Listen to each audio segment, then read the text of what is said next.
So welcome here tonight. Thank you for those of you that came out, and thank you, Tanya, for tuning in. Tonight the topic is apocalyptic literature. Before we get into it, a little housekeeping note. Next time will be our last session. I will cover the letters as a literature, but after that, we want to take some time to just hear from you guys, to get some feedback on how the teaching course went for you, and if there's any lingering questions that you would like us to maybe expand on a little bit more, or just want to see what we think about that.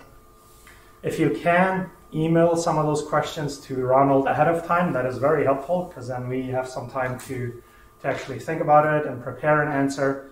Or to any of us. If you have the handout, you would have all our email addresses. Or you can contact me or Moni, whoever you are easily in contact with, and just let us know what the questions are, and then we have a bit of time to prepare and maybe give you a better answer than just what we can think of on the spot. So other than that, we would like a little bit of feedback of things that worked, things that didn't work, and just curious to see how the process went overall. So that'll be next time, and I just want to put that bug in your ear already so you can start to think about that. And with that said, we will dive into apocalyptic literature. So in my experience, apocalyptic literature, sorry, I don't know why that's hard to say, I practiced, is a little bit out there for many of us. I think part of the reason is it is a little bit mystifying. It's a little bit mysterious. And because of that, I think it often tends to draw the biggest crowds. When you have a teaching class, apocalypse, that's what people want to hear. That's the juicy stuff. That's some of the crazy stuff that is being interpreted and laid out. And so my goal tonight is to try and demystify it to a point that each of you feels somewhat comfortable reading them by yourselves, and maybe even interpret things on your own. At the very least, demystify it. Now, while I don't think it is as mystifying as we think it is once we understand what it is about, I do think it is challenging. It is very, very dense literature. So if you can think back to the poetry class, and we talked about those dense little statements, apocalyptic literature is level number 2 on that. So it is dense in what it says, and on top of that, it makes a lot of references to a lot of other things that you're also supposed to know about. So not only are you supposed to figure out the dense lines, you're also supposed to come with a lot of Bible background. So the book of Revelation, for example, it ties up a lot of themes and a lot of running images that have been going throughout the whole Bible. So if you haven't read the whole Bible and you just read Revelations, you should feel pretty lost, because part of the goal is you have read all of it before and you kind of know about some of these ideas and some of these themes. So in that sense, it is very dense and it is challenging. And I think tonight's class will be challenging too, in the amount of things that we want to try and wrap our heads around.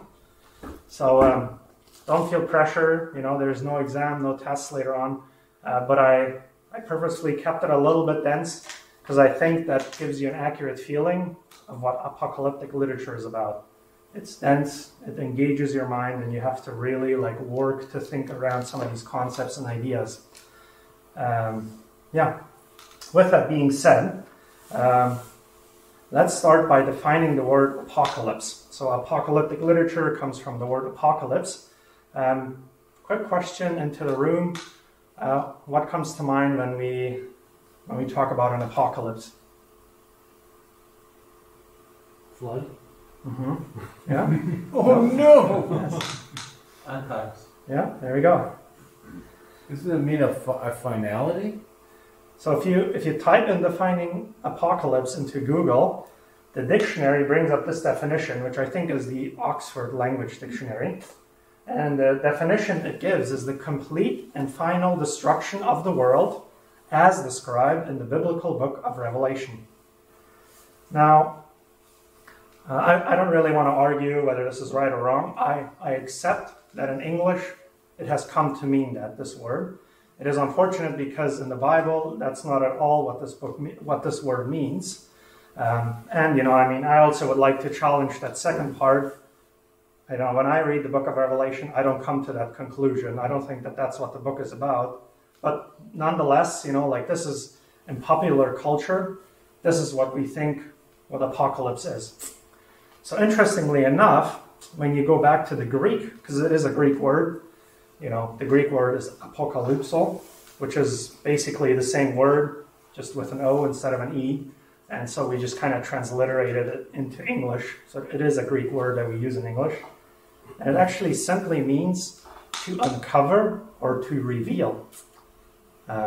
Again, lots of irony here because the book of Revelation, the word revelation, is actually closer to what apocalypse means than what that definition, says that it is. So that actually, the book of Revelation actually gets its name from, because it starts with the word apocalypse. And it says apocalypse of Jesus Christ. So if you think of the Greek definition, to uncover or to reveal, what is the book about, right? Like it's the apocalypse of Jesus Christ. It's revealing Jesus, right? Like it's uncovering who Jesus is.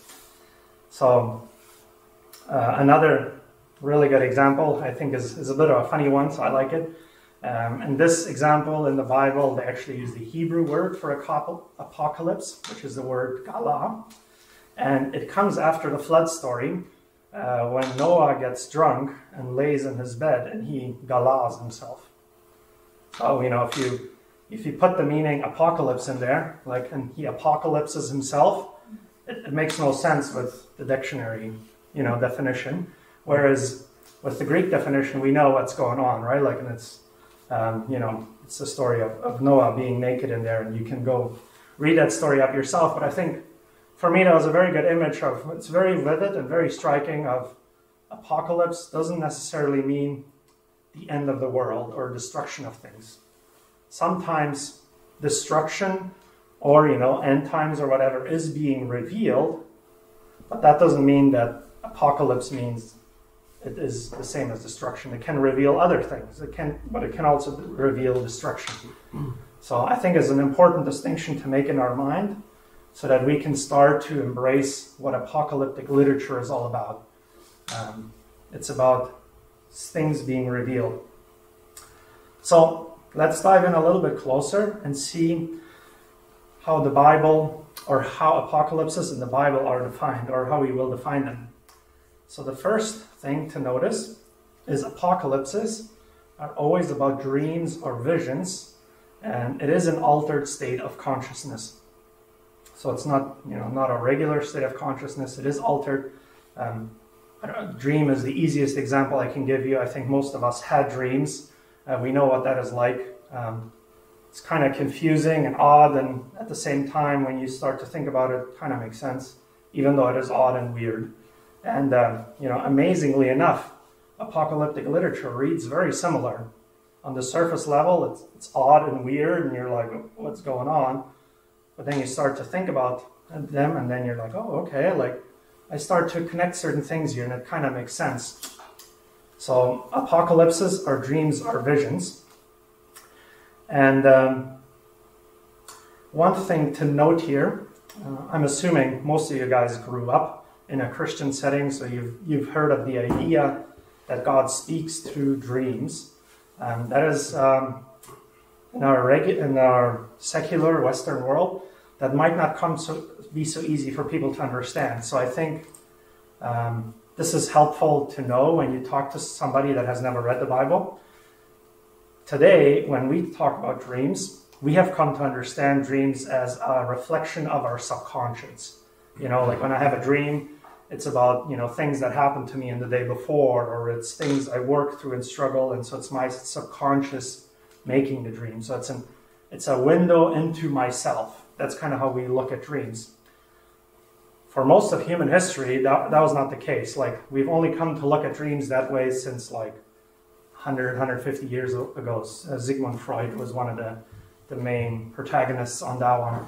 But before that, people actually thought about dreams in a way as an opportunity to see things the way that they really are. to look into the world around me and see what's really going on, specifically when it comes to the spiritual things around me. And so that's why in dreams and visions in the Bible, God speaks through them to people, because for most of humanity, that's how humans looked at dreams. They thought, oh, okay, interesting, a dream, tell me, right? Like, I want to know. Not, today when somebody tells you about a dream, you're maybe a little bit bored and you're like, okay, that's funny or that's weird.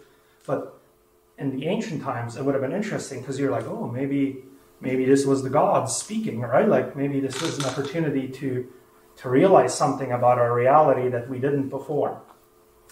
So that's an interest. I think it's important to know that. So dreams in the Bible are a window into seeing reality for what it really is. So that leads us to the second thing, and it's to see things. So this is a very key motif when you read apocalyptic literature. You'll always read phrases like, and then I saw this, and then I saw that. Always what the seer sees. Seer is a person having an apocalypse. Whatever the seer sees is always very important and is always the focus of the literature. To maybe give an example, in the book of Revelation, there's a paradox going on between what is being heard and what is being seen. So, for example, there is a scroll that has all these seals on it, and the question is being raised, who is worthy? And so he hears the Lion of Judah, right? Like, oh, yeah, the Lion of Judah. And, this is one of those moments where you're supposed to know what the Lion of Judah is about. Like, you're supposed to have read the Bible and know what that is about. But then he looks and he sees, and what does he see? He sees a murdered lamb, right? So opposite of a lion, right? Like, a lion is strong, big, and mighty, but then he looks and he sees a lamb that has been murdered, which is, it's quite striking, the difference in those images. So you can see in the book of Revelation, what is being seen is very important, and it kind of trumps, in this sense, what is being heard. And there's a lot of these examples within that. So number 3, we talked about dreams, and we talked about seeing things the way they really are. If you're like me, you're starting to think, maybe I had a dream. Maybe I had an apocalypse. One of the things that seems very clear in the Bible is that they are rare. They don't happen to everybody, and they don't happen all the time.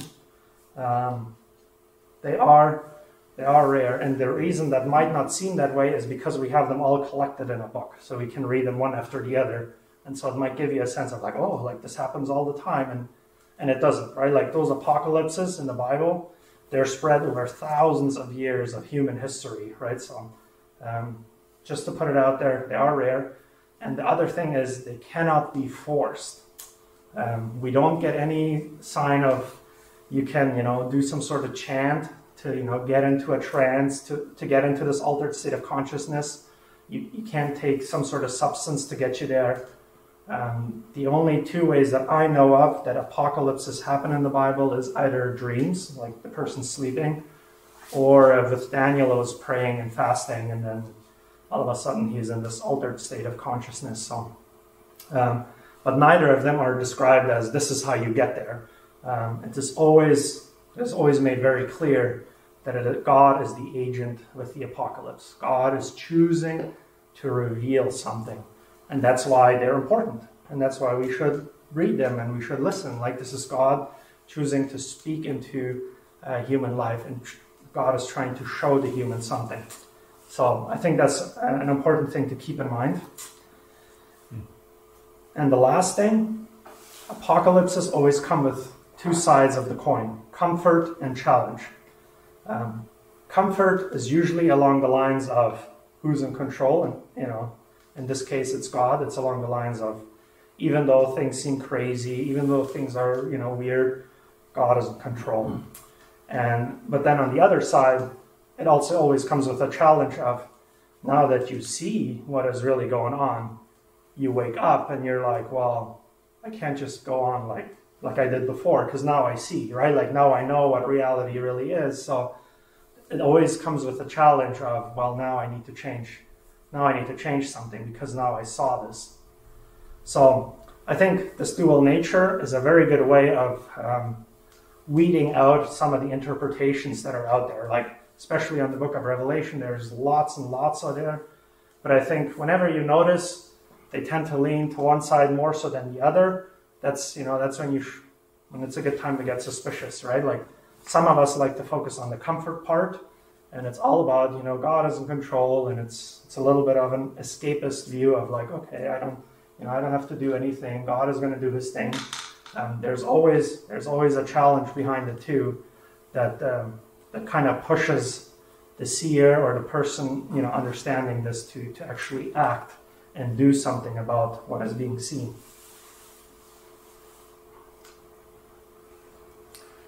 Do those 4 points make sense? I want to hit a little pause and just see if there's some comments, some questions. This seeing things, is that both visually and like revealed in your heart, or would that be? Yes, that's a very good question, actually, because we talk about seeing sometimes in the sense of, oh, I see, as in like I have a realization. So, excuse me. This is where I'd like to point out that God chooses to reveal. So this is different than enlightenment, or different than a realization where, I wanted to figure this out. Oh, and now I see. Like, that's not what we're talking about. We're talking about, like, I'm going about my everyday life. I go to bed, and all of a sudden, boom, I'm in this place, and I'm seeing things, and God is showing me things.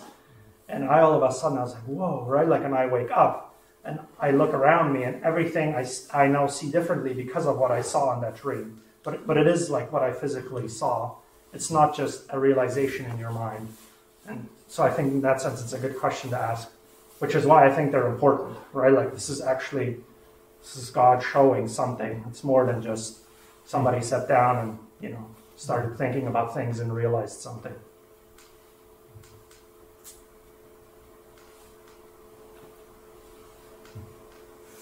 I like point number 4, that there are two sides of the coin, and that we are, I guess, in many ways we can be tempted to just be comforted by it, or seek the comfort of it, in whichever way. There can even be multiple ways to do that, but I think probably not just with Apocalypse, probably with the whole of the Bible. We like to read the comfortable parts and not so much the challenging parts, but perhaps especially in Apocalypse, that maybe the challenge isn't as evident, but it's kind of the expected result of it afterwards, right? Mm-hmm.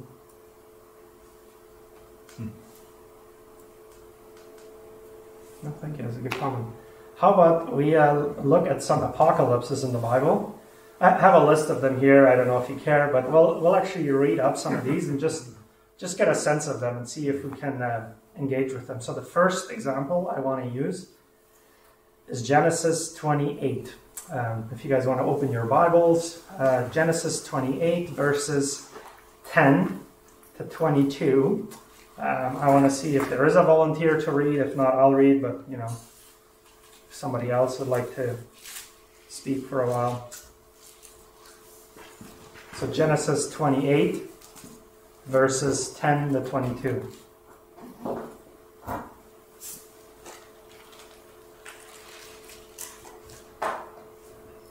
can read. Okay, thanks. Jacob's dream at Bethel. Meanwhile, Jacob left Beersheba and traveled toward Haran. At sundown, he arrived at a good place to set up camp and stopped there for the night. Jacob found a stone to rest his head against and lay down to sleep. As he slept, he dreamt of a stairway that reached from the earth up to the heaven, and he saw angels of God going up and down the stairway. At the top of the stairway stood the Lord and said, I am the Lord, the God of your grandfather Abraham and the God of your father Isaac. The ground you are lying on belongs to you. I am giving it to you and to your descendants. Your descendants will be as numerous as the dust of the earth. They will spread out in all directions, to the west and the east, the north and the south.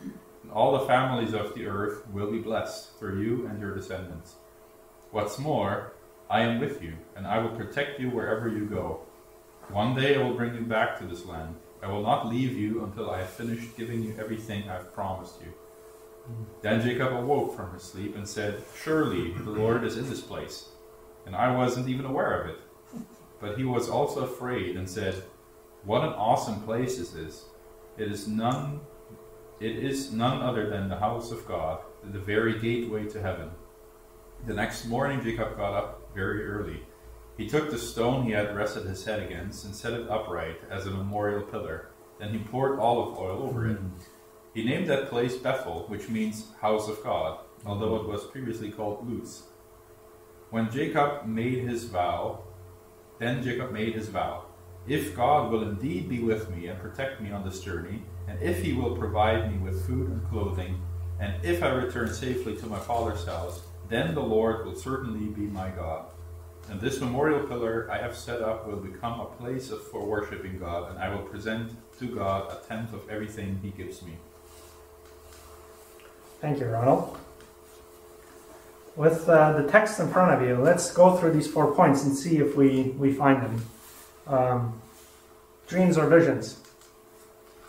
Oh, before I say something, this is a narrative about an apocalypse, just to make a distinction. And like the next example, we'll actually read apocalyptic literature, but this is a story about an apocalypse, so we can get more familiar with what are we talking about when we talk about apocalypse.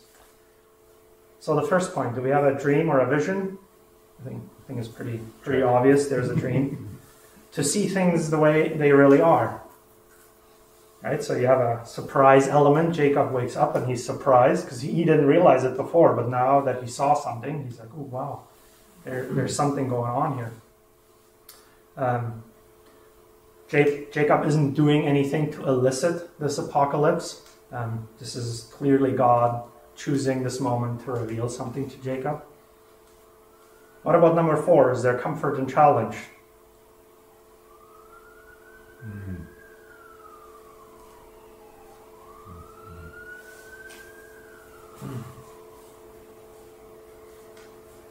So I would point out at the end there where he talks about if God is going to be with me, which is the comfort, right? Like God says, "I am with you, I will be your God," then I will do this. So we see the effect of realizing God is on my side and he is for me. Well, if that's the case, then, I'm willing to give a full tenth of everything I have. Nobody told Abraham to do that. Like, he does that out of his own volition, right? So, Jacob, yeah. I mean, there's some other stuff going on there too, but I think it shows the comfort and the challenge piece right there at the end. That's helpful. Because I was thinking, he's quite arrogant saying, "If God will do this." Yeah. But if you look at it that way, that's the comfort level, it makes more sense. Yeah. I agree. Yeah. Well, it's a realization, like that's what he sees, right? Like it's God's support for him, right? Like as if he wasn't aware of it before. Let's look at another example, and I'll keep these up here. Let's look at Daniel 7. I think that's a good one. So now we're going to read some actual apocalyptic literature. So the difference being now we actually read a dream versus reading about a dream. And I'll read, I think, the first 8 verses. Oh, wait, sorry. Verse 12. Daniel 7, 1 through 12. Yes. Yes, thank you. Yeah. Daniel what? Daniel 1. 7. Sorry, Daniel 7.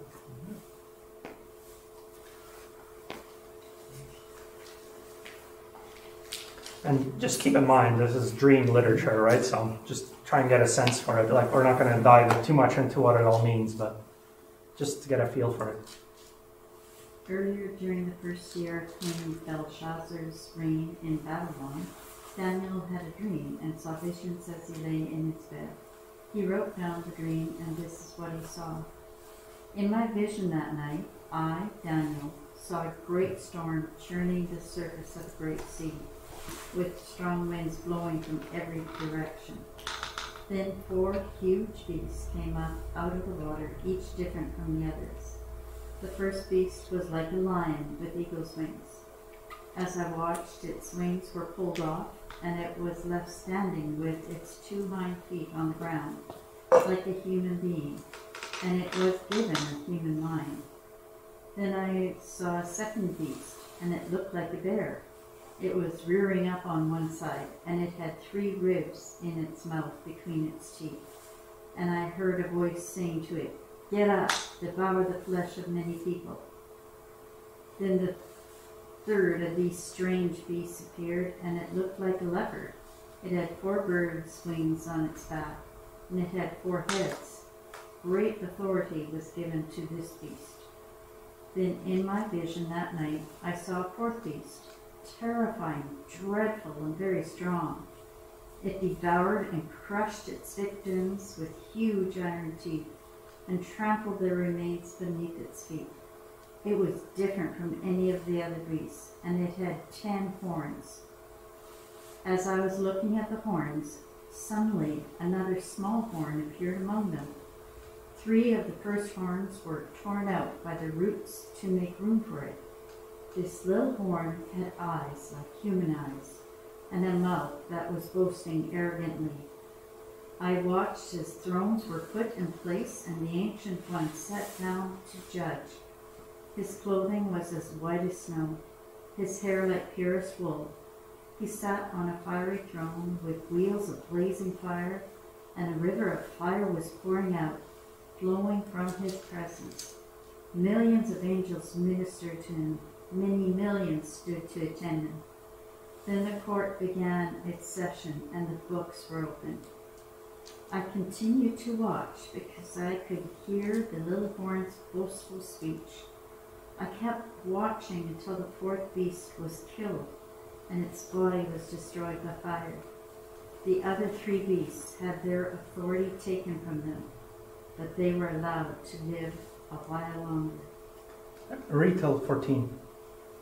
2 more verses. As my vision continued that night, I saw someone like a son of man coming with the clouds of heaven. He approached the Ancient One and was led into his presence. He was given authority, honor, and sovereignty over all the nations of the world, so that people of every race and nation and language would obey him. His rule is eternal. It will never end. His kingdom will never be destroyed.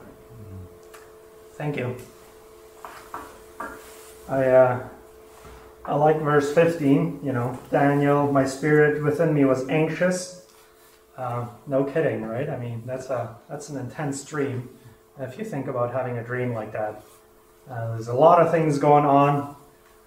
Some of the things, like I mentioned before, they don't quite make sense.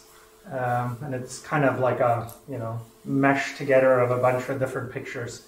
So this is what apocalyptic literature sounds like when we actually read it. And so we actually have a few of them. Revelation, the book of Revelation is obviously one. I think most of us are familiar with them. But Daniel actually has quite a few apocalypses as well. We have some in Ezekiel, and even Isaiah has some. So just so you're aware of, there is more than just Revelation that is considered apocalyptic literature. And they actually all feed off of each other to a certain extent. So it's helpful to know about the others when you read one of them. So, like I said, we're not going to go too much into what it all means, maybe later on when we have some time. But just to kind of give you an idea of, this is what it sounds like. If you read something like this, your mind should switch on. Okay, apocalyptic literature, we have a dream or, vision. We're seeing things all of a sudden, and, it's something that God seems to initiate versus the human, and then comfort and challenge.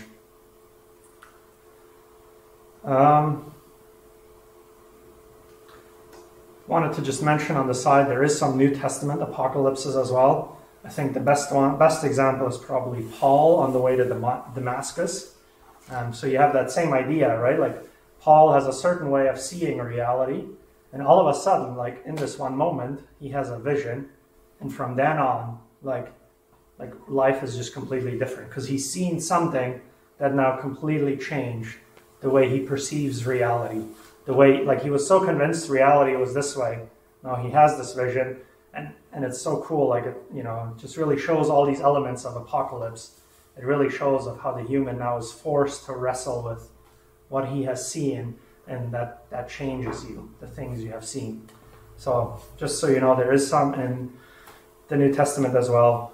I think Joseph isn't on here, but if you think of Jesus is dead, Christmas story, you know, Christmas is coming up. He has a dream, and an angel is telling him, right? Like, I always used to think the angel, like, you know, a voice just tells him, go to Egypt. But, you know, with some of this background knowledge in apocalypses, he probably saw more than that, right? Like, it was something that he understood. It's a good idea to go to Egypt, right? Versus just some random voice in his head says, go to Egypt. So I think it's more likely that he actually had what we call an apocalypse, that where God is interfering, showing him where to go. So, yeah, I think it's good to know. A walking, talking apocalypse. So there's a phrase coined by the Bible Project. If there is some of you that follow them as well, you will realize a lot of my stuff is heavily based from them. I'm a big fan. They influence me quite a bit. So they have this phrase, and I really like it. And it comes after reading Matthew 11, verses 25 to 27. This is very interesting. At that time, in Matthew 11 we read, at that time Jesus said, I praise you, Father, Lord of heaven and earth, because you have hidden these things from the wise and learned, and have revealed them to little children. That word reveal is the word apocalypse. You have apocalypsed them to little children. Yes, Father, for this is what you were pleased to do. All things have been committed to me by my Father. No one knows the Son except the Father, and no one knows the Father except the Son, and those to whom the Son chooses to apocalypse them, to apocalypse himself. So there's a sense in which the greatest apocalypse of all is the person of Jesus. Something is being revealed to us, like this is God showing himself to us in a way that forces me to wrestle with that. Like if this is God become human, like that's a reality I now have to wrestle with, and it'll affect the way I start looking at things around me. So I really thought that was a really cool, this is a little side note, really cool, like the walking, talking apocalypse that is Jesus Christ.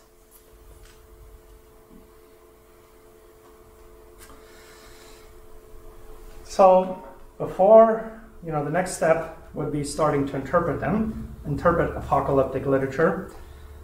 But I think before we do that, and this is where things are going to get really dense, because, you know, we already learned some stuff. I'm going to ask you to learn some more stuff quickly.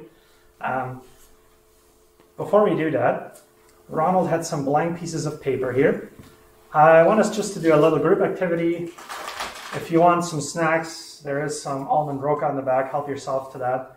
And we're going to do an activity where I will ask you to draw a picture or a diagram or whatever you want that represents reality as you perceive it. All of it? Just give it a try. There's no grades, right? Like, get creative, right? Like, see if you can find a way to represent your current reality. But that is a good question, yeah. Oh dear.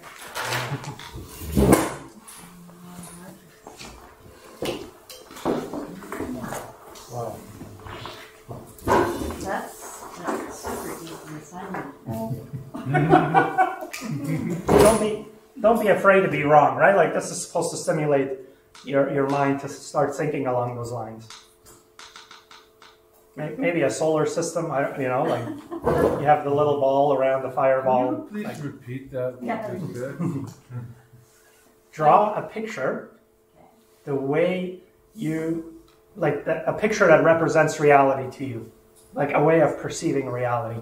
So I'm going to give an example. Maybe one way you want to do it is you paint a fireball, and then you paint a circle, and then you paint a little blue ball, and you put a little human on it, and you're like, that's our reality right now. Like, we're a little ball flying at breakneck speed around a big fireball, the sun, right? Like, that's reality, right? So maybe that's the way you want to represent it. That's one way to do it.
I'll give it one more minute. No rush. If you don't have anything, don't feel like you have to, but this is supposed to be fun, so. Is there anybody by the name of Ezekiel there?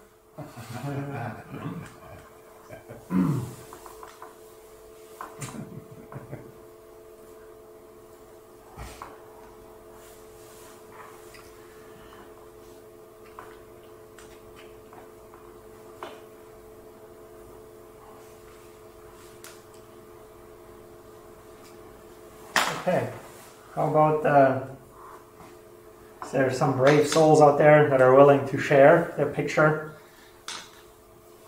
I promise I won't ridicule anybody. I won't make any comment. Nice. So we have a big person, a tree, question marks, and a sheep. Oh, and there's lines going from the eyes, so you're seeing things. Mm-hmm. Ah, nice. You want to interpret it? I thought he was crying. No. I don't want to get it wrong, so I'll let you do the interpreting. The reality, part of the reality is what you can see and feel around you. But then the rest of the reality is times to the power of 1 million of the stuff I don't know. And that's all real too. Google a lot more. Yeah. Google. Reality is Google. Yeah. No. GOOGOOL. As in 100 by 100. Oh. Reality is what we don't know. Yeah. That's very good. Thank you. Yeah. That's quick too. Anybody else wants to share? No, Ronald? So there's boundaries, like this is above, there is an above. I don't know where, but there is an above. And there is a below. Where it ends, I don't know, but there is a below. And then in between we have space. And there is a place that's home. And then every other place is away. The place that's called away. Yes. And there's light and then there's darkness. And that kind of goes in circles, and that's what we call time. And that's 90% of it. I love that your place away has a Google Maps marker. Very modern picture. No. I'm glad you could recognize that. I love it. Yeah, thank you. Anybody else? Nico, you look like you're eager to share. I just drew a Venn diagram, like 2 circles with an intersection between them. You're jumping the gun here, I mean, Nico, I think. Like heaven and earth, and you live on the intersection of it, trying to bring God's kingdom to earth. Here we go. Nico gets 10 marks. Yeah, he gets bonus points. So this is actually the video we're going to watch now. Oh, sorry, was there anybody else I wanted to share? No, like that's perfectly good. I'm glad that you already know this, so you're ahead of the curve in that sense. I took it as my reality. So Yes, no, go for it. Yeah. So I have like a candle up here. That's heaven or earth. That's light. Yes. And then an arrow down, and that's a person like with Emmanuel. And in God's hand. That's Wow. Sweet. Thank you. Thank you for sharing. I want to see yours there. It's like AI, like it's ancient. Just be mindful that the sound will not be very loud. Yeah, I just thought of that too. So let's see how. Should I do it through my The good thing computer? is the captions are on, right? So that's going to help. Yeah. So At least read along. thing. Should I put my laptop? Would that be better than the? Probably. Okay. Okay, this is the test. How big the laptop are. How the speakers are now. So this is one way to represent reality, and I think it's very helpful when. Let me start over. One of the things I think we need to do is we need to start redefining heaven and earth. Fun fact, in the Bible, it never says heaven and hell. It always says heaven and earth, as if heaven and earth are opposites, or are the two sides of the coin. Which, when I first heard it, I thought that just blew my mind, right? Because when I think of heaven, I always think of hell. Like I've come to think of those two as the two sides. But in the Bible, it's actually heaven and earth, and hell is actually, well, I don't know if I want to say within that. That's a whole discussion that I don't want to get into right now. But heaven and earth. Let's redefine what that means when we read these words in the Bible. So this is a very good video about that. Heaven and earth are ways of Volume talking on about YouTube, God's Familiarize. space and our space. So I understand.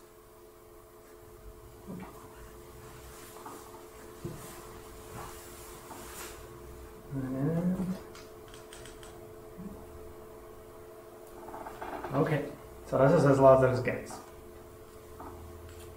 So in the Bible, the ideas of heaven and earth are ways of talking about God's space and our space. So I understand our space really well. We live here. There's trees, rivers, mountains. But my understanding of God's space gets a little fuzzy. And what we do get in the Bible are images trying to help us grasp God's space, which is basically inconceivable to us. So these are two very different types of spaces. Yes, they're different in their nature, but here's what's really interesting, is that in the Bible, these are not always separate spaces. So think of heaven and earth as like different dimensions that can overlap in the same exact space. So we talk a lot about going to heaven after we die. But this idea of heaven and earth overlapping, we don't talk a lot about that. Which is kind of crazy, because the union of heaven and earth is what the story of the Bible is all about. How they were once fully united and then driven apart, and about how God is bringing them back together once again. So let's go back to the beginning, where heaven and earth, they're completely overlapping. Yeah, this is what the Bible's description of the Garden of Eden is all about. It's a place where God and humanity dwelt together, perfectly no separation, and humans then partner with God in building a flourishing, beautiful world and so on. But as humans, we wanted to do things a different way. We wanted God out, and we wanted to create a world apart from Him. Yeah, so we have these two spaces now, and the Bible actually uses lots of different kinds of words and phrases to refer to these two spaces to make a clear distinction. So you've said that these spaces can overlap, though. So explain how that works. Yeah, this is where we have to start talking about temples. Because in the biblical world, you experience God's presence by going to a temple.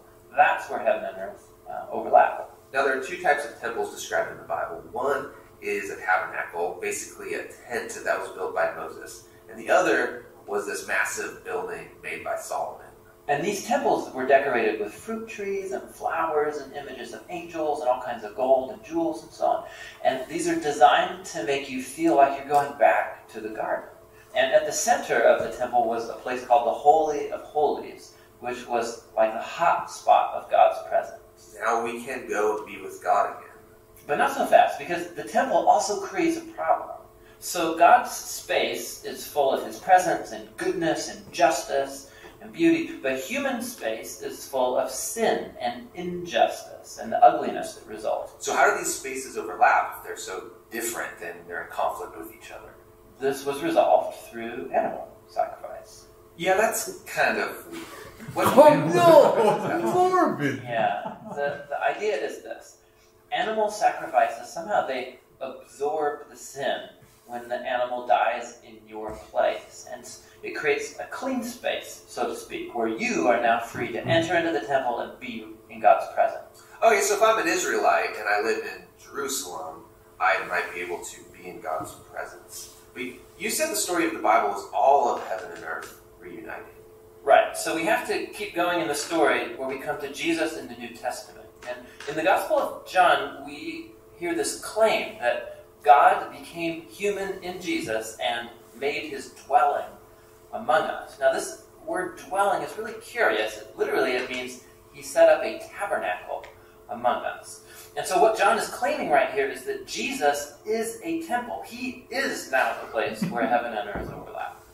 What's interesting about Jesus is that He isn't staying in this safe, clean space. He's running around hanging out with sinners. He's healing people of their sicknesses and forgiving people of their sins. He's basically creating little pockets of heaven where people can be in God's presence, but he's doing it out there in the middle of the world of sin and death. And he keeps telling everyone that the kingdom of heaven is at hand. And he even told his followers to pray regularly that God's kingdom come and that his will be done here on earth, just as it is in heaven. But a lot of people are threatened by Jesus and they kill him, which seems to spoil this whole plan to reunite heaven and earth. But we have to go back to a scene earlier on in Jesus' story where John the Baptist saw Jesus and said, "Behold, this is the Lamb of God who takes away the sin of the world." So Jesus isn't just talked about as being a temple, he's also talked about as being the temple sacrifice. Yeah, so the cross is now the place where Jesus absorbed sin to create a clean space that is not limited like animal sacrifices. Jesus' sacrifice has the power to keep spreading and reuniting more and more heaven and earth. And this is all really great, but it leaves one big question in my mind, which is, what happens when I die? Don't I just fly over to God's space to be with Jesus? Yeah, so a few times in the New Testament we learn that Christians will be with Jesus in heaven after they die, but that is not the focus of the Bible story. The focus is on how heaven and earth are being reunited through Jesus and will be completely brought together one day when he returns. So in the book of Revelation we get this beautiful image of the Garden of Eden, now in the form of a city, coming to end the age of sin and death by redeeming all of human history in a renewed creation. And God's space and human space completely overlap once again. We believe the best way to understand the Bible is to look at its overall narrative. So we're going to do this by taking individual themes and tracing them throughout. So other than Nico, anybody else seen the video before? Ronald, yeah. So, redefining heaven and earth. So I think is a very helpful way of starting to think of the different realities in the Bible like that. So bringing that back to apocalyptic literature, I can now say apocalyptic literature is a heavenly perspective about the earth. Right? Like with this definition in mind, we can now, understand that apocalypses, they're about heaven revealing itself within earth. We tend to be blind towards the reality of heaven, or even, partially because we're excluded from it. But when they do overlap, and we read a story about this, when heaven and earth do overlap, there is this apocalypse where Jacob realizes, oh wow, this was a spot where heaven and earth overlapped, and I didn't even realize, right? Because we tend to be blind towards the reality of heaven. And so we need these apocalypses from God to show us what that looks like when heaven does overlap into earth. So often when you read apocalyptic literature, temple imagery is very common. Garden of Eden imagery is very common because we're talking about a space where earth and heaven are overlapping, or where the two worlds, so to speak, are intersecting. So the temple is always a representation of that, and so that's why you will often see images and pictures out of a temple. And this is where you start to really gain an appreciation for Leviticus, for being so detailed in some of the images of the temple. Right? I don't know if you ever read those and you were like, this is kind of boring, all these details.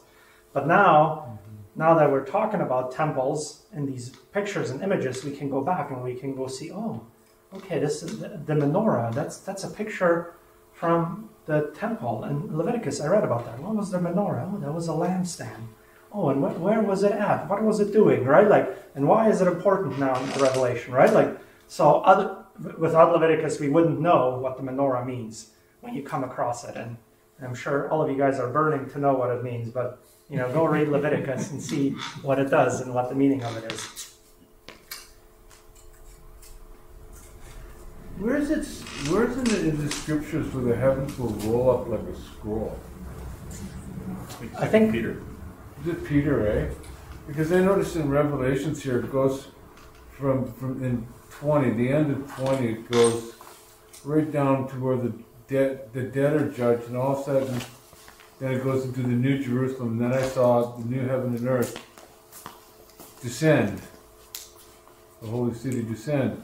So there's a big gap between 20 and 21 there, because it's so evident in the scriptures in the New Testament that this world, the whole universe is rolled up like a scroll, and it's where we don't get a like a, this is not a fixer upper, a fixer upper house. This is poof, it's gone. Everything new and different. So there's a big gap between the end of Revelation's end of 20 and the beginning of 21. Yeah, very good, right? That's what they talk about, the idea that things need to be made new, right? Like it'll be so different, new creation, that it'll feel like it's a completely new thing, but it's still a creation in the sense of like there will be continuity. The best example I can give you is the risen Jesus, right? Like in a way, he is so different that people sometimes don't recognize him because he's so different now that he's risen from the dead. But at other times, he's completely recognizable. So it is like he's completely new, like it's completely different, but it's also the same. And so that's maybe one helpful way to think about what that transition will look like. But that's maybe a discussion for another time too, because now we're getting into interpreting Revelation. Before we do, I asked you to draw a picture of reality the way you see it. And now I want to try and draw you a picture the way people in the Bible, and probably most people in the ancient Near East, the way they saw reality, a way of talking about reality. And it's actually quite intuitive, I think, when you start to think about it. So, here's me. Oh, I'm going to try and paint this a bit bigger. There's me. So if I walk north, south, west, east, if I walk long enough in one of those directions, it's going to be some water. Eventually, right? Like if I walk long enough, there's going to be water. It's better visible, then I'll start with black then. Trying to be too creative here.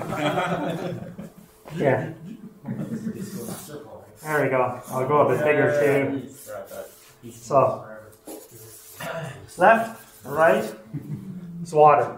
If I take a shovel and I start digging, and I mean dig deep, eventually I'm going to hit water eventually. And, as we're becoming very aware right now, there's also water up there. Because it comes down from somewhere. So this part here is very, very important, I think, to remember. This is a world view before airplanes, before satellites. So we've never been up there. Like, we don't know what it looks like. All we can look up and we can try and figure out, like, water is coming down somehow. So there must be water up there. And in a way, there is water up there, But on the other hand, that water up there is not falling down on me.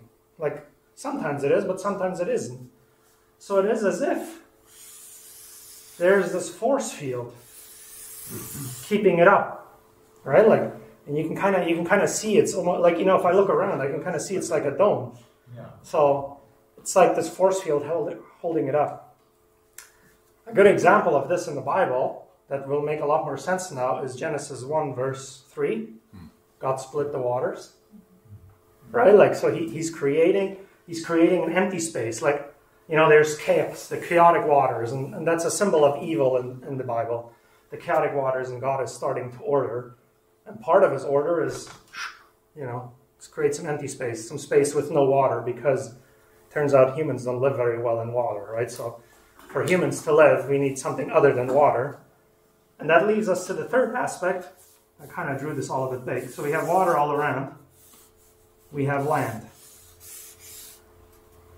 So God causes dry land, right? So the land is where the human can actually live on. He can't live on the water.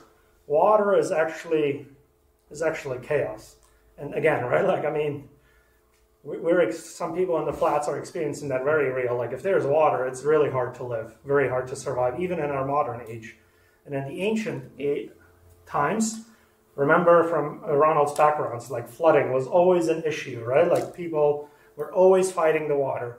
So water is always chaos. It's always bad because, you know, it destroys things and it makes life hard.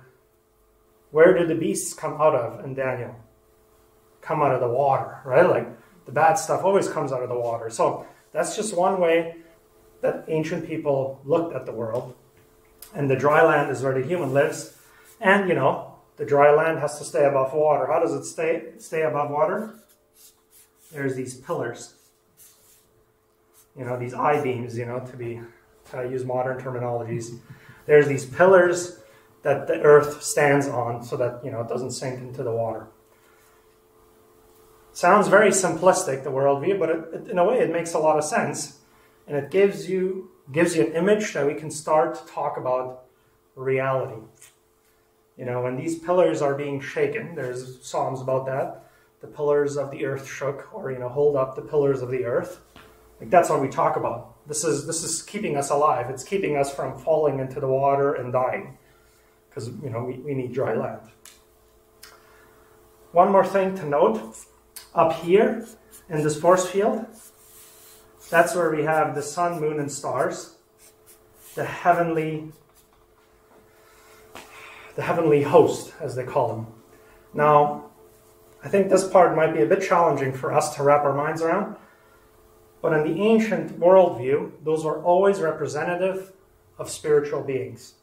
I purposely don't use the word gods because that tends to like make us uncomfortable. So I'll use the word spiritual beings because if we're honest, we do believe in more spiritual beings than just God, right? Like there's angels, there's demons, right? So, and if you look up the definition of a demon, you know, demon means lesser God. So, like depending on how you define a God, you know, that you could say these spiritual beings represent the different gods in the ceilings. Interestingly enough, the Bible, Yahweh is the Lord of hosts. So he's the Lord of all of them, or, you know, like he's the one that hosts all of these guys. He's the man in charge. He's the one that's like, it's way above all, right? Like you hear these phrases of, and Yahweh is above all, right? Like he's, like gods are up here, above us ruling, like Yahweh is like way up there. Or, you know, you'll hear sentences like, the earth is Yahweh's footstool, you know, like, it's like this is a little snow globe, and you know God has his foot down there. Like it's images to help you think about how great and how awesome God is, and having this image in mind really helps, I think. Questions, comments, concerns.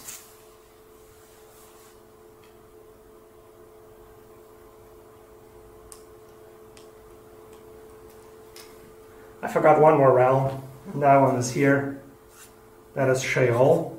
I don't know how to draw it right now quickly. It's the realm of the dead. So the realm of the dead is always below, because we bury dead people, like that's where dead people go. And, you know, the realm of the heavenly beings is up top. So language of going up and going down, you know, this is what we're talking about. Like, you know, Yahweh's love is with me all the way up there and is with me all the way down in Sheol, you know. So Yahweh's love is everywhere. That's one way of saying it. It's up there and it's down below.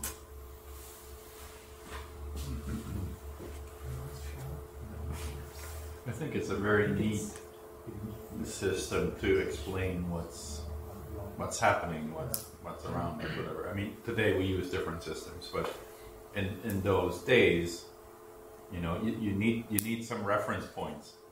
And if you don't have any, well, in a way you make some up, but you make them up according to your observation, as you say, right? You know, wherever I walk, eventually I hit water.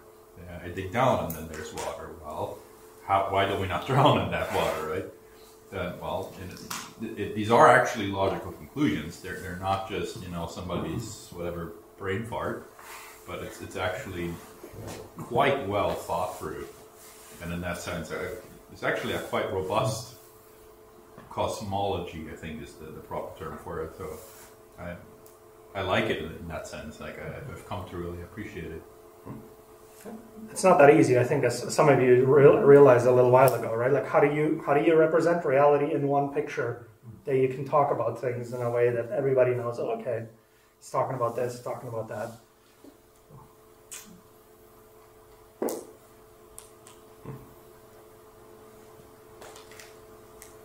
So when we have apocalypsis, it's always from up going down, right? Like that language happens a lot. Like the stairs coming down, right? I mean, it's obvious to us, but I'm just trying to point out to you that worldview is so prevalent in the Bible. Like once you start looking for it, you'll see it everywhere, right? Like God is always coming down. And the Son of Man is always riding up on the clouds. He's never riding down in the Bible. In our songs, he's riding down, but in the Bible, he's always riding up. He's always riding up to the throne, where the throne is to rule the world. So I can't help just think about Michelangelo's painting, where he draws Abraham reaching up to touch God's hand there, and to me, like in the annals of time, I think that's got to be like pretty pivotal. yeah. I mean, it's something humans have always been fascinated with, right? Like how do you picture God's reality and our reality, and how they overlap, right? And just like the Bible too has a way of talking about it and representing it. So I was just curious, you talked about Joseph as apocalyptic literature. Would also Mary's story, where the angel talks to Mary, be apocalyptic as well? My initial reaction would be yes, because it's maybe more of a vision than it is a dream, right? So that's why I say dreams and vision, not just dreams. But yeah, they tend to be. It has a lot of elements of apocalypsis. Zechariah, I think, would be another example, right? Like it's these things where God suddenly reveals something to you, and Zechariah is actually a good example of what happens if you refuse to accept apocalypse, or when you're trying to fight it. It's very interesting because I never thought of it that way before. That even the Christmas story doesn't think what. Yeah. Apocalyptic literature, so it suddenly spins it, and I was like, oh, okay, that makes sense. Yeah. You're saying you're going to tell people that Christmas is an apocalypse. Let's see how well that goes. Yeah. You can do that in your sermon. All right. I'll stay up.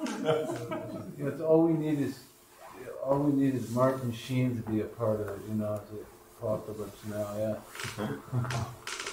So I have one more segment that I really want to get through, and then the rest I think is optional, because now that we have that in our background, these concepts and these understandings, now I think we can start to talk about reading apocalyptic literature.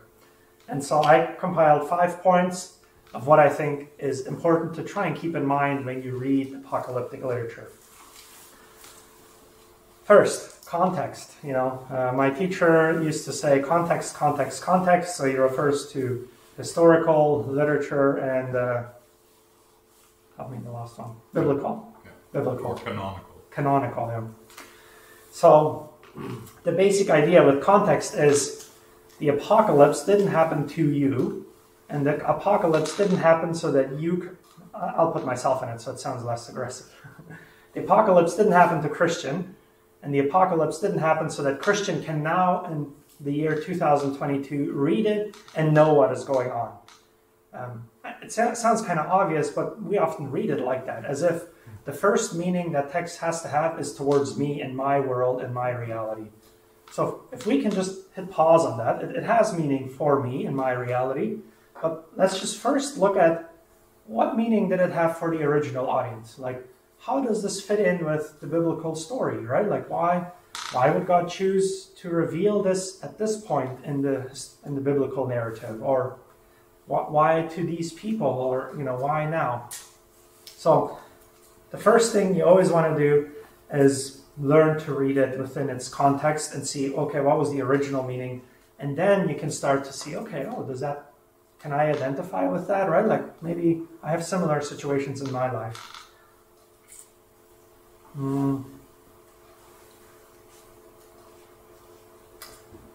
The example I had for that was actually Daniel 7. So the one we just read, Daniel 7. who was that written for? That was written for the Israelites in exile. So, I mean, you very much get a theme of there's oppressive forces, there's big beasts, like killing people.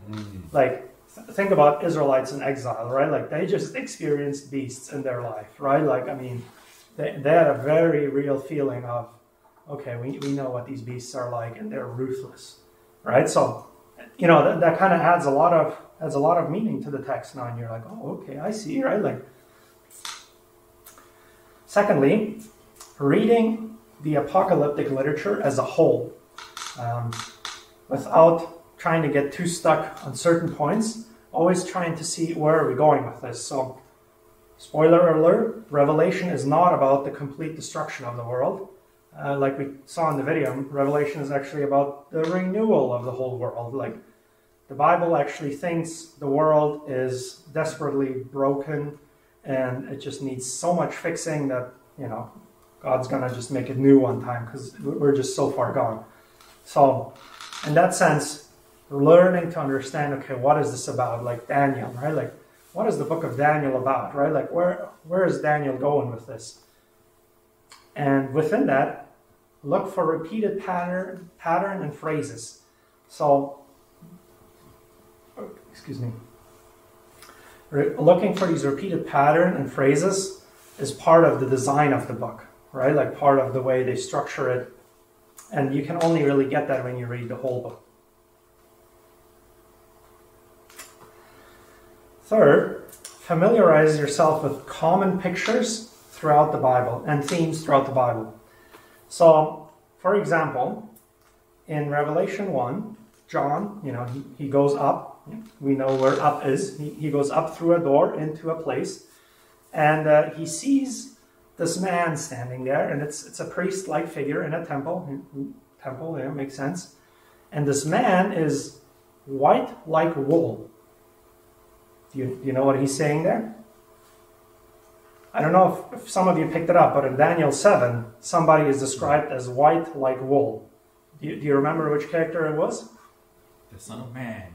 The Ancient of Days? The Ancient of Days. Right, that's right. So in Daniel 7, the Ancient of Days is white like wool, but now in Revelation, it's this human figure in the temple, this priest-like figure that is white like wool. And John actually says that figure is Jesus. So, you know, you're supposed to realize, like, when he uses that phrasing, where that is coming from and what he's trying to say with that.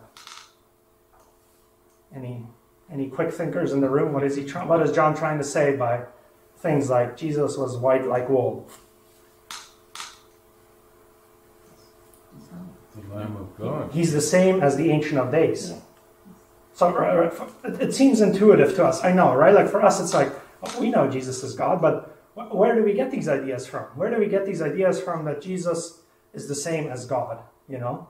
And it's like, oh, there's actually a lot of literature that points that out, very obvious if you look for it. So that's a very common thing that apocalyptic literature does. It uses these pictures or maybe a theme, and it expects you to know where that appeared before and, you know, what it meant back there and how he's trying to change its meaning or, like, add to its meaning right now.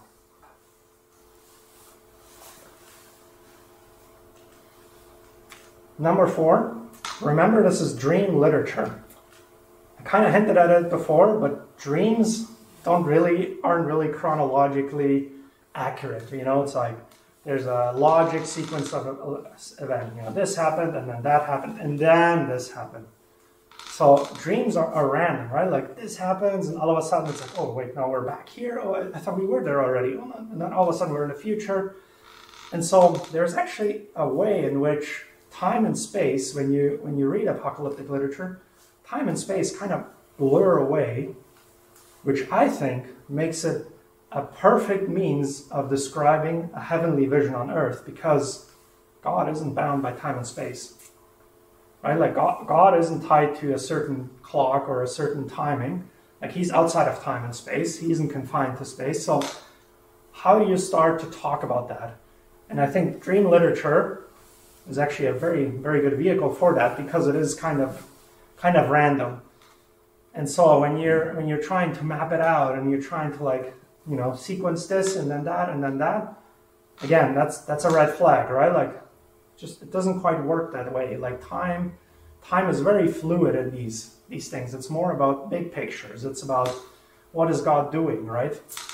So one good example that I can think of, and this is more so sometimes used with prophecy, which Revelation is actually prophecy as well. It's not just apocalyptic, it's prophecy as well. When you look into the future, when you get this glimpse into the future, it's kind of like standing on a mountain, or maybe just standing on the ground and seeing a mountain and then seeing another mountain. And so you're talking about this mountain and you're talking about that mountain, but you have no way of knowing the difference between the two. Because from where you're standing, it's really hard to judge. And so that's a similar way in which the Bible sometimes talks about these two mountains up there, and in reality, they might actually be thousands of years apart, because that's how they unfold those events. But in that vision, in that dream, they seem like they're next to each other, or they're right there. So that's maybe one way of starting to understand like time and space. We need to be very careful when we interpret specific timing, specific spaces within Revelation or other apocalyptic literatures. One thing, and this is my personal, interpretation of the Bible, I think the Bible is very obvious in the fact that time efficiency is not a great value of God. Like, he seems to care very little about time efficiency. If anything, like, he's willing to give it as much time as needed. Right? Like, there's no clock ticking where God's got to do it. He said 70 years for Israelites, so, clock's ticking. I think that there's never such a hint. And in fact, if you try to fit it into these perfect, round numbers, you'll always find they're always off. They're always off. And so I think the biblical authors actually knew very well that God doesn't care about time efficiency. He's outside of time. And so they just assume you know that too. And when they use specific numbers for timing, they use that as symbols. They use that to represent something, to show you, to add to the tapestry of pictures that they're trying to paint for you. So again, the same point. It's dream literature. Time and space blur away. Be careful interpreting specific timing and specific events. Like, there is specific things that happen, but if somebody comes along and says, on this day, on that space, like, I don't know. I would always be cautious in interpreting that. It rarely is about that. It's always about life as a cosmos. It's always about the whole reality, not just me right now and my reality. Does that make sense?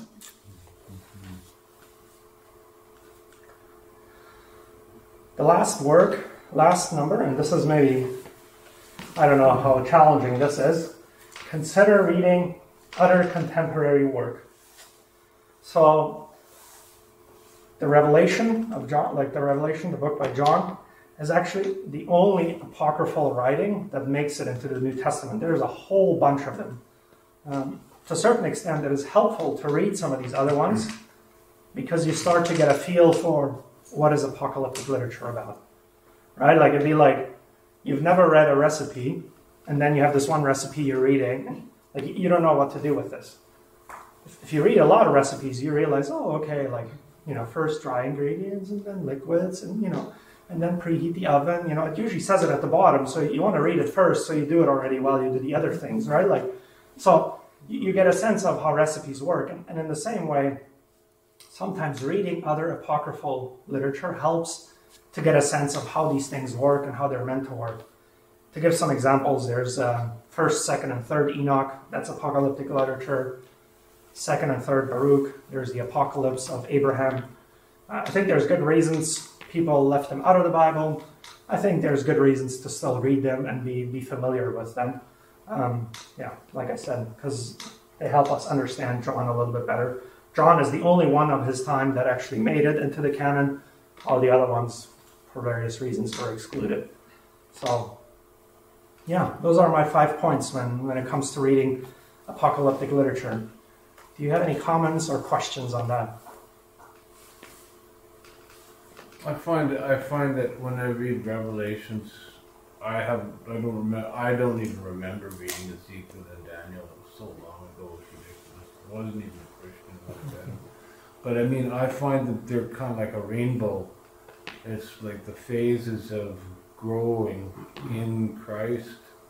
I mean, the very fact that Paul says that till Christ be formed in you. I mean, I just look at the field of overcoming the world, the flesh, the devil, and I came up with a kind of my own. I don't know if it's relevant to this, but this is my thing here. Oh wow, very detailed. I loved art therapy when I was in recovery.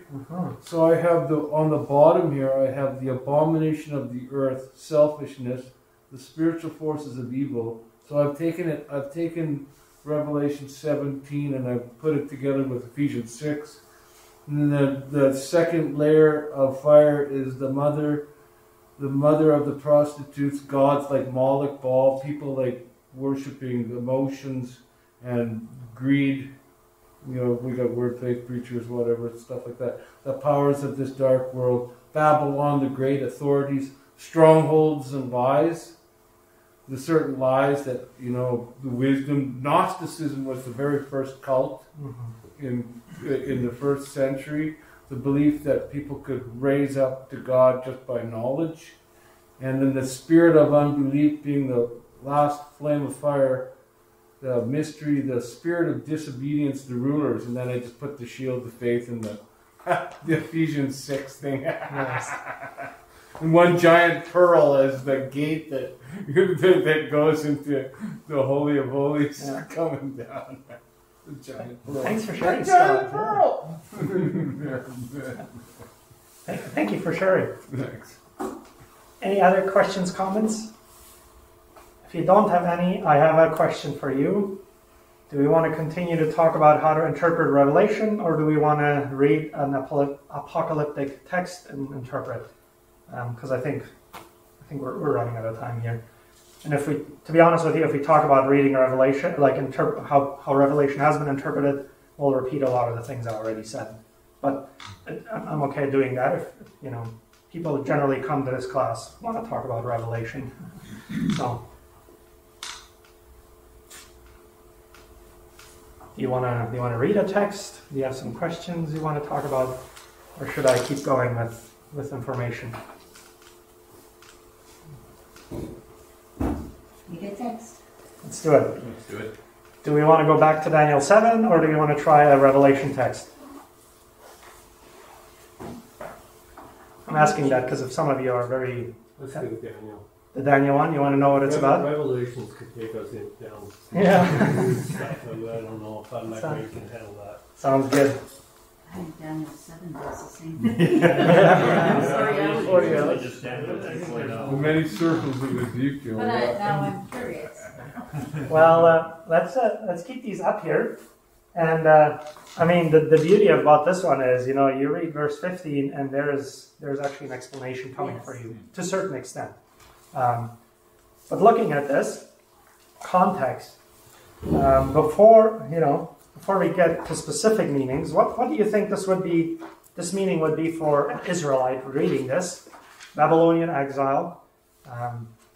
Maybe you can remember some of the Daniel stories from before. Is there another dream story from before? Do you remember interpreting things?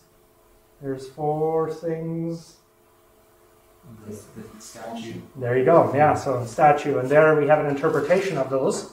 Does everybody remember that dream about the statue? There's gold, silver, bronze, and iron. That's the dream, and then the big rock comes and, you know, knocks the statue over. And so Daniel interprets that dream saying the 4, you know, elements are 4 different kingdoms. You know, the gold is you, and then the silver is the next guy. But there's this rock coming, and you will all be tumbled over, right? Like, and that rock grows into a huge mountain. So this idea of 4 and 4 kingdoms comes up again, right? So we already have a little bit of a sense for the four kings. So question is, are we talking 4 specific kings? I think the repeated pattern here shows maybe we're talking about a cycle, right? Like there's a cycle of tyranny going on, and it always seems like there's this really bad beast, you know, like it rises up and it's super strong and nobody seems to be able to fight it. Only for another beast to come that is even stronger and even more ferocious. Only for another beast to come that's even more stronger. Only for another, you get the picture, right? Like up to the little horn, it's like, you always think it doesn't get any worse and any more crazy than this, and it does. Sound familiar? Does your reality kind of sound like that sometimes too? Only for another atmospheric river to show up. Yeah. Yeah. Although in this case, we are talking specifically about kingdoms and politics. So another piece of context, and you all know this, but it's good to remember, Daniel is a high-ranking official within the Babylonian government. So like this is a politician talking. So his mind is obviously on the way governments work and the way governments are running. So this is kind of along the lines that he's seeing things happening on a cosmic scale, right? Like these beasts coming out of the water, trampling the humans and killing them.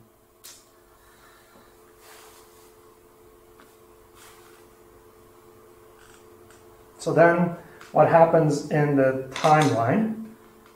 The beasts are trampling, they're killing things. And then what happens? In verse... So... sorry, I have to quickly look this up. Verse 9, yeah. So verse 9, change a picture. Right? Like new scene. What is happening there? So thrones are being... we're in verse 9 now. So we talked about briefly about the four beasts. And there's people that are much smarter than me that can actually identify certain kingdoms with that. You know, Babylon, Persia, Greek, Rome. Like that's one of the ways you can look at it, right? Like, but I like the interpretation of the four is more of a cycle, right? Like there's always this cycle of worse. So we have these earthly kingdoms coming up, killing people. Verse 9, thrones are being set up. The Ancient of Days takes place. You guys know who the Ancient of Days is? So I mean, it seems familiar to us, but this is Yahweh, God, Creator. Like the word Ancient of Days, you know, implies this is the guy. Like it's been here before, long before everybody else, right? Like so, this is the guy in charge. So we have the fiery flames. Oh, and that actually at the end of verse 9, we have the head like pure wool. He's being set down. There's thousands of people. So there's this imagery of like, Mr. in charge is here. Mr. Judgment is coming in. Like he's the ultimate judge. And books are being opened, right? Like we're going to settle accounts. So the book is open. Let's start to settle accounts.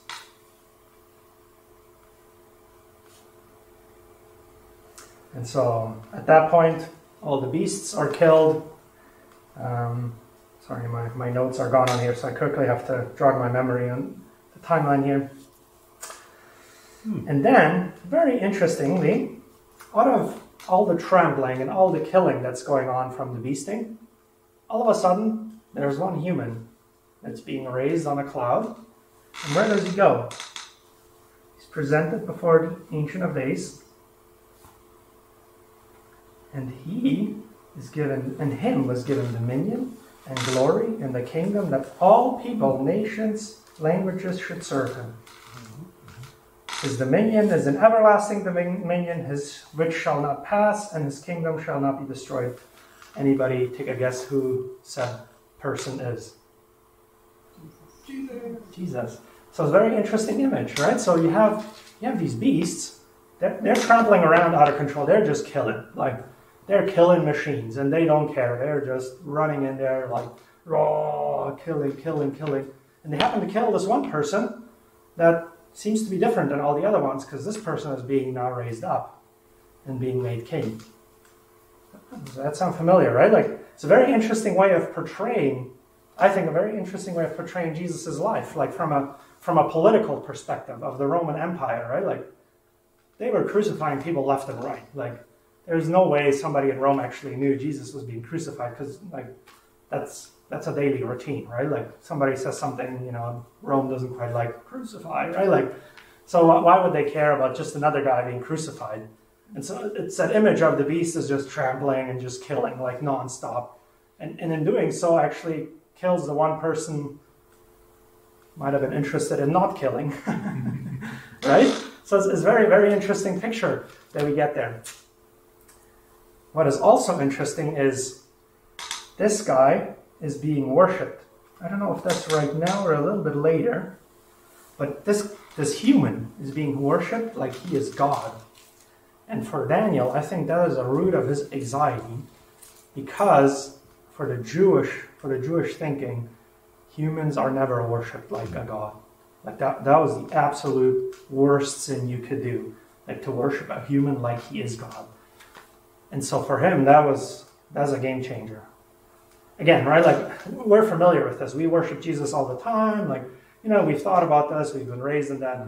But I think it's valuable to appreciate. Like at some point, humans needed to wrap their minds around the idea. You know, a fellow human is going to be up there and is going to be in charge and needs to be worshipped like a god. Fun fact. What is the most common title that Jesus uses for himself? The Son of Man? Yeah, the Son of Man. And it's most likely coming out of Daniel 7. The Son of Man must be lifted up, right? Like he talks like that. When he is in front of Ananias. Ananias asks him, "Are you the Son of Man?" What is Ananias asking Jesus? And when Jesus says, "You know that I am," what is Jesus saying about who Ananias is? Beast. He's the beast. Because Ananias is going to be the one killing Jesus. Right? Like, so now we all of a sudden understand why Ananias, blasphemy, you know, like, who is this guy? Right? Like, I mean, him and Jesus knew what they were talking about. Right? Like when Jesus says, "I'm the Son of Man," you know, Jesus is in chains about to be killed. Like, it's very obvious. And Ananias is the one to kill him. And Jesus tells him, like, "You know I am the Son of Man." You know, he's telling him, you're the beast. And it's a very interesting motif in the book of Matthew, that the beast is actually within to a certain extent. You know, we talked about Joseph's dream. Joseph flees to Egypt because the evil Pharaoh killing babies is now in Jerusalem. Right? Like Pharaoh used to be in Egypt. That's where the evil is. But now I have to flee from Israel to Egypt, because in Israel, right? Like the beast that is within. So it's very interesting how Jesus turns that on its head, right? Like this idea of the beasts are out there and they're trampling people to death too.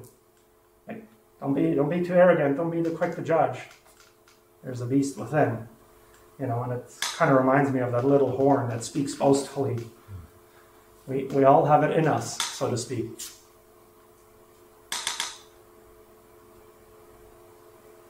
Sorry, I'm already moving on to Matthew here. I don't know if Daniel has gone quite that far, but I think you can see how apocalypses are key moments in thinking that people later on refer to like talk about reality and to refer to things.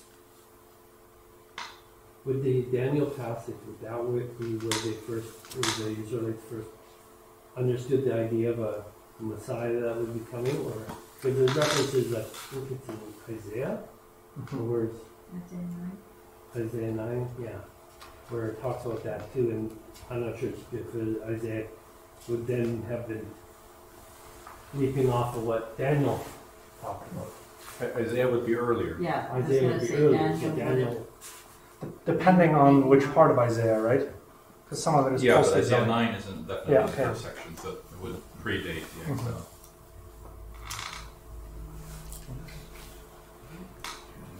But I think the theme of a redeemer or a savior or a messiah, whichever, like many names, many designations, but kind of one concept, is there from very early in the Bible. I mean, it's even in Genesis already, right? There's going to be the one that tramples the snake while being stung by the snake. But that being early in the Bible doesn't necessarily mean that it predates all the other texts. That is very possibly has been written after the exile, compiled by the wisdom of people and their stories of like how did things actually start going. Like, think of this, put all of that together. Like, how was it all made? You know, how did God make this reality? So that's where all that comes from. So, but I guess what I'm saying is, even from before Isaiah, even there's in the promise that Jacob gives to his sons, like his last words are like, he prophesies over his sons, and over Judah he says, out of you is going to come a special one, right? So the theme is kind of throughout, like regardless of when these pieces were written, but it's kind of throughout. And the upside down kingdom is very much already at play here in Daniel 7. You can see that, right? Like you don't expect the savior. You expect the savior to come and slay the beast, right? Like that's the hero story we know.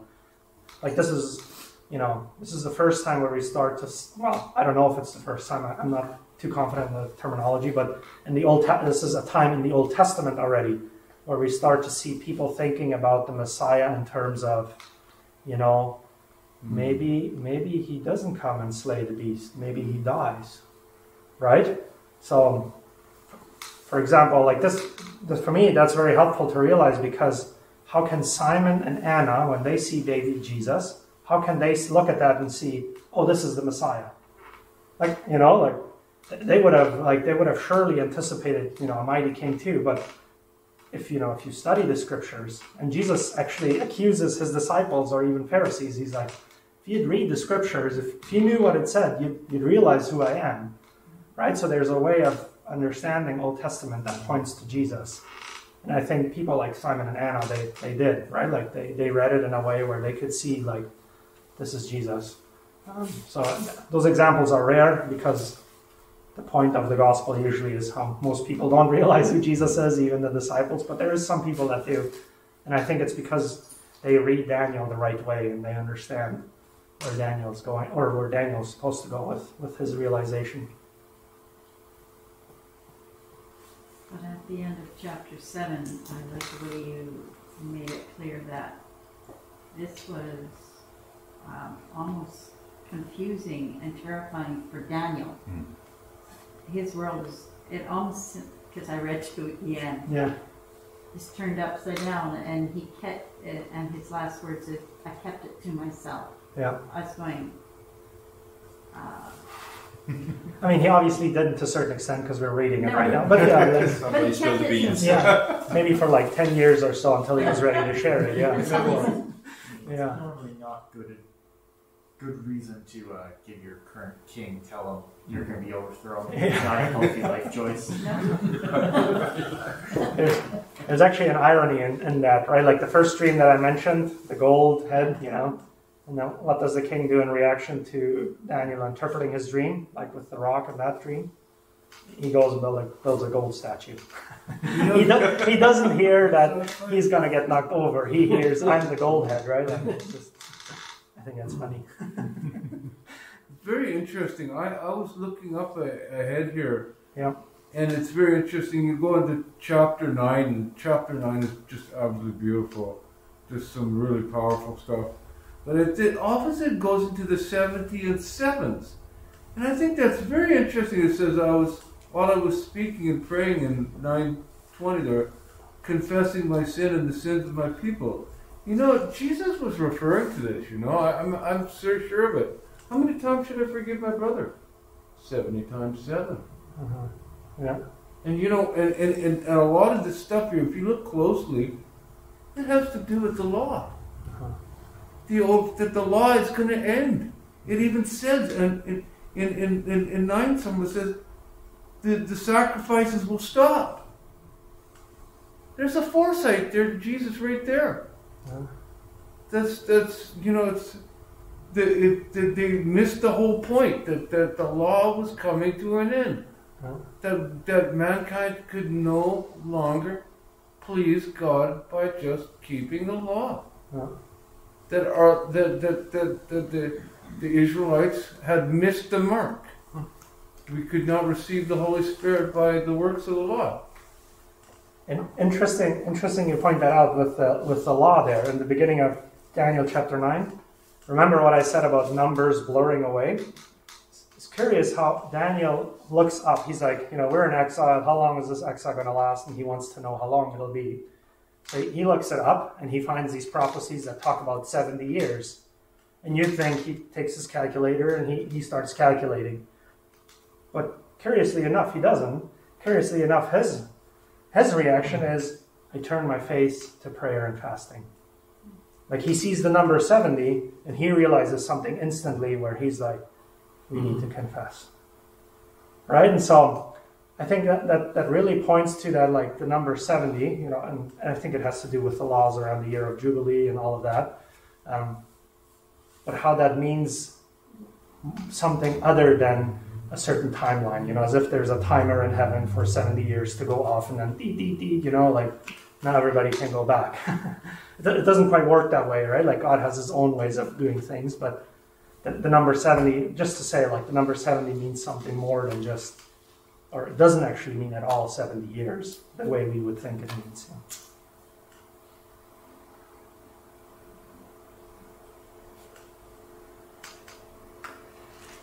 I think I'll wrap it up there. It's 8:45 here. If you have any comments or questions, we can start chatting about it. But I want to close it off so that people feel free to leave. Just a quick mention: Michael Gorman, Reading Revelation Responsibly. It's a very good book. Easy to remember. Reading Revelation. So if you're particularly interested in Revelation, that's a good book. I'm sure he brings up similar ways and so. He talks about some of these things. And if you have any comments or questions, I'll take them. If not, I completely forgot to pray at the beginning. So at the very least, I'd like to finish in prayer. And I'm happy to continue the conversation, but some of you, I'm sure, want to get going too. So let me finish us in prayer. Father in heaven, we thank you for this evening. We thank you for this time and this space that we can slow down from our everyday life and just sit down and learn something about you and something about the Bible and the way you have worked in and through humans. And so, God, I pray that your Holy Spirit would just move in our minds and our hearts the things that have been talked about and said tonight to help us understand you better, to and equip and empower us to obey you better in our daily lives and to live out the reality that is your kingdom, that we have welcomed into all of our lives and that we want to continue to spread and share in the world out there. And so, Jesus, I pray that you show us how we can be apocalypses to the worlds that we go into after tonight, and how we can reveal you and the Father to the people around us. I pray this in your name. Amen.